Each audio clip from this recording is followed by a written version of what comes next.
Joriy 1-mart kunidan 1-aprel kuniga qadar poytaxtimizda xavfsiz va sog'lom yurt oyligi e'lon qilingan.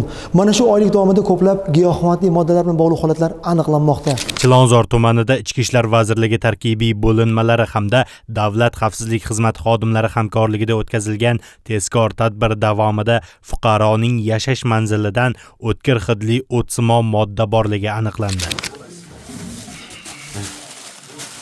Xolisni ko'ryapsizlar. Mana gugurt qutisiga qadoqlangan yashil rangli.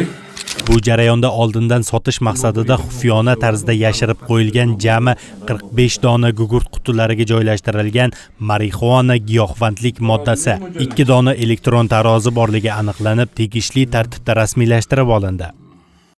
Gugurt qutisiga joylashtirilgan nasha vositasi bor edi. O'zim iste'mol qilishim uchun olgan edim. Qilgan ishimdan juda ham pushaymonman. Bolalarim ko'ziga qanaqa qarashga ham o'zim juda ham bilib ketyapman. Xalqimdan ham, prezidentimdan ham men bor uzr so'rayman.